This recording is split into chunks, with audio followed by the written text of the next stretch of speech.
Does India need long-range strategic missile like what we know about the Agni-6? It is the government's decision. We are ready whenever the government gives us the. Bharat तजर्बा कर लेता है। अग्नि 6 जो है उनका तजर्बा करने वाला है।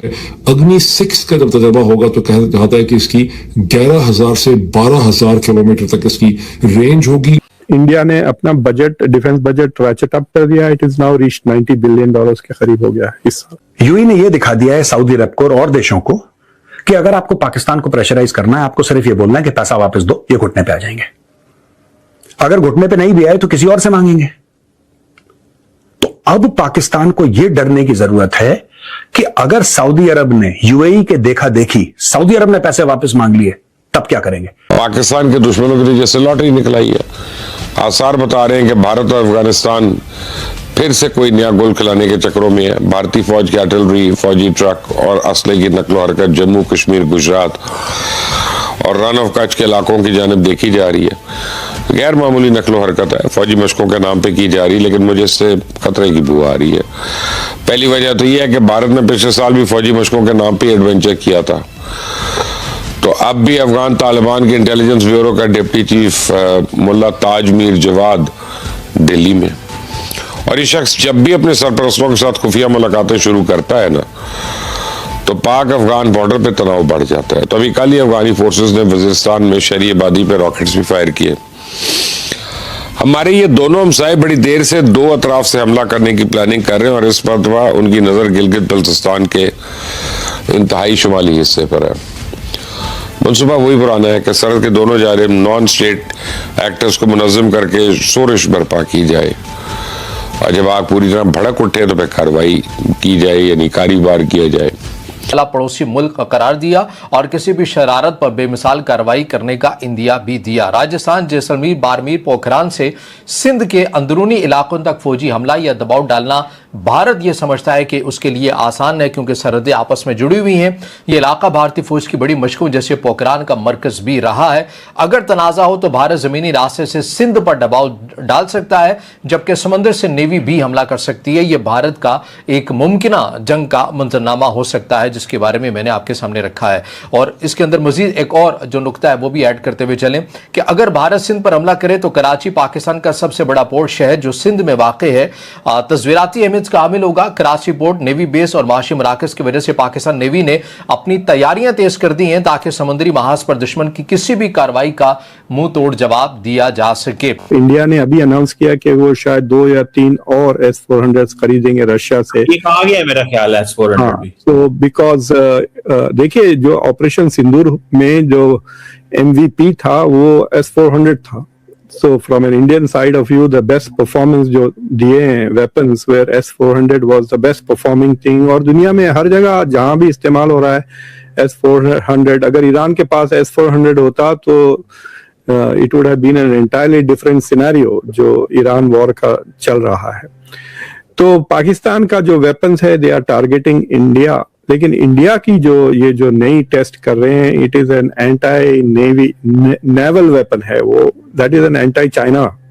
बे ऑफ बंगाल में उसको टेस्ट किया, और it is basically critical to posture. Bangladesh के करीब है और अभी वेस्ट बंगाल में इलेक्शंस चल रहे हैं, तो वो सारा चीज कॉन्टेक्स्ट को रखते हुए India is trying to show कि इट इज डेवलपिंग एक ऐसी कैपेसिटी, क्योंकि देखिए the theater of war in the near future is the Indo-Pacific, और Indo-Pacific यानी 2 ओशंस का चक्कर है ये, इंडियन ओशन और पैसिफिक ओशन।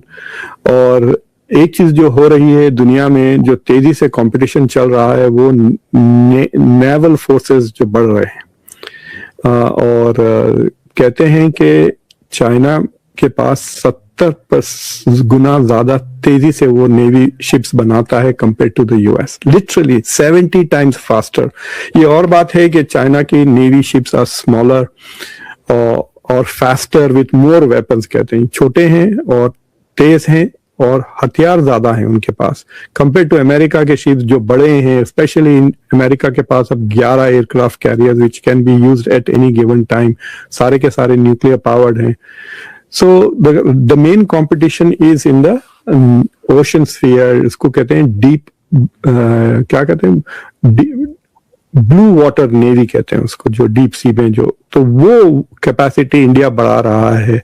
क्योंकि द क्वेश्चन ये उठती है कि भाई आप इंडियन ओशन को अपना स्ट्रेटेजिक स्फीयर समझते हो, तो क्या आपके पास वो कैपेसिटी है कि आप उसको पेट्रोल कर सकें इंडियन ओशन को। पाकिस्तान की navy is historically the weakest link, यानी पाकिस्तान की, it is very interesting, Pakistan की आर्मी इज ऑलवेज डोमिनेंट, लेकिन परफॉर्मेंस अच्छी करती है एयरफोर्स आपकी। So it is your air force which is the man of the match. Army dominate करती है, बजट भी कंट्रोल करती है, नेवी तो आपके पास कमजोर है। तो India navy buildup is not anti Pakistan या पाकिस्तान को focus, it is focused on China and India की कोस्ट लाइन को नजर रखते हुए। इंडिया अब ऐसे 3 या 4 ही मुल्क हैं दुनिया में जो 2 एयरक्राफ्ट कैरियर वाले मुल्क हैं। So they are India, China, America तो है ही, और मेरे ख्याल से बर्तानिया और फ्रांस, मे बी 5 कंट्रीज, या फ्रांस भी एक ही है, दूसरा बन रहा है उनका। तो there are I think only 4 countries which have 2 aircraft carriers. तो इंडिया की नेवी ठीक ठाक है, and so India is investing in its naval buildup. और एक खबर ये आई कि इंडिया ने अपना budget, defence budget ratchet up कर दिया, it is now reach $90 billion के करीब हो गया इस साल।